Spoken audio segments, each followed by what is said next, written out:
मित्रों, अभी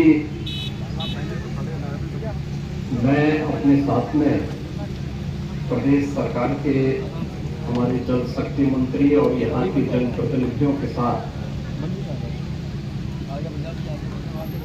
पहले मैंने सुबह पीलीभीत और इस समय लखीमपुर खीरी का हम लोग सर्वे करते हुए बाढ़ प्रभावित क्षेत्रों का निरीक्षण करते हुए मैं यहाँ पर आपके बीच में आया हूँ। 133 गांव जुलाई मास के प्रथम सप्ताह में ही आई इस अतिवृष्टि के कारण बाढ़ की चपेट में है। हजारों हेक्टेयर भूमि जो खेती की फसल की भूमि है वह फसल उससे प्रभावित हुई है। बाढ़ से बचाव के लिए जनप्रतिनिधिगण और स्थानीय प्रशासन यहां पर अभी से पूरी तैयारी के साथ लगा हुआ है। आपने शारदा बैराज के पास और अन्य क्षेत्रों में भी देखा होगा कि समय पर बाढ़ बचाव के उपाय करने के कारण बहुत सारी जगह में अचानक आई इस बाढ़ के कारण जनधन की बड़ी हानि को रोकने में मदद मिली।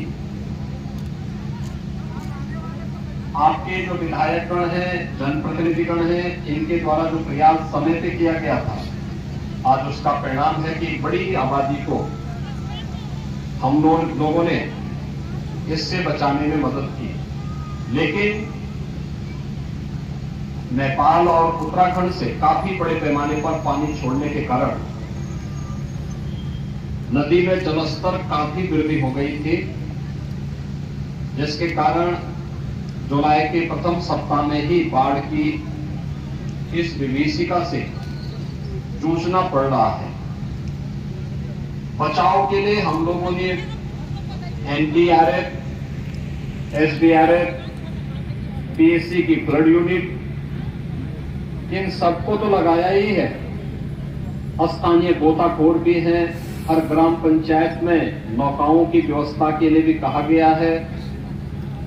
बाढ़ चौकियां भी यहां पर 38 बाढ़ चौकियां भी स्थापित की गई हैं।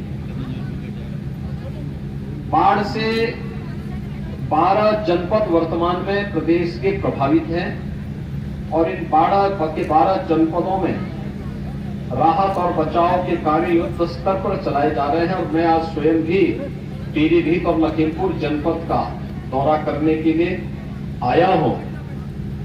जनपद लखीमपुर में लगभग 1 लाख की आबादी बाढ़ से प्रभावित है और इसमें हम लोगों ने यहां पर अभी तक यद्यपि कोई जनहानि और धनहानि हुई है, लेकिन जनहानि नहीं हुई है, पशुहानि नहीं होने के समाचार अभी देखने को मिले हैं। लेकिन साथ साथ प्रशासन को पहले से इस बात की हिदायत दी गई है, इस सीजन में बरसात में जल जमाव के कारण सांप के काटने से, बिच्छू के काटने से या जंगली जानवरों के काटने की शिकायतें आती हैं। इसके लिए एंटी स्नेक वेनम यानी सांप के काटने का इंजेक्शन और कुत्तों के काटने या जंगली जानवरों के काटने पर एंटीरेबीज का जो वैक्सीन होता है, ये सीएससी स्तर पर उपलब्ध करवाने की व्यवस्था हो। पीड़ित परिवारों के लिए, जो भी परिवार बाढ़ की चपेट में आया है, ये व्यवस्था की गई है कि उन्हें पर्याप्त मात्रा में राहत सामग्री मिले, जिसमें लाई है 5 किलो, भुना चना है 2 किलो, 1 किलो गुड़, बिस्किट है 10 पैकेट, माचिस, मोमबत्ती, नहाने के साबुन, एक 20 लीटर का जैरकिन पेयजल के लिए, क्योंकि अगर बरसात का पानी कोई पिएगा तो उससे नुकसान हो सकता है। स्वच्छ पानी उसको मिल सके, इसके लिए क्लोरीन की गोलियां डालने की व्यवस्था, अन्य प्रकार के उपाय भी किए जा रहे हैं। तिरपाल के साथ साथ 10 किलो आटा, 10 किलो चावल, 2 किलो अरहर की दाल, 10 किलो आलू, हल्दी, मिर्च, मसाला, 1 लीटर सरसों का तेल और नमक के साथ साथ जहां घरों के अंदर पानी घुस गया वहां लंच पैकेट उपलब्ध करवाने के भी निर्देश दिए गए हैं।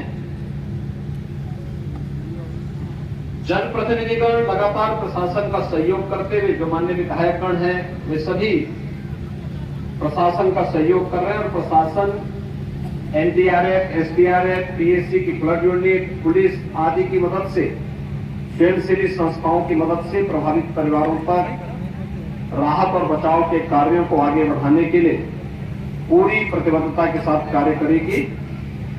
मैंने प्रशासन से भी और जनप्रतिनिधियों से भी प्रस्ताव मांगे हैं कि जो लोग नदी और तटबंध के बीच में हैं, हर बार बाढ़ की चपेट में आएंगे।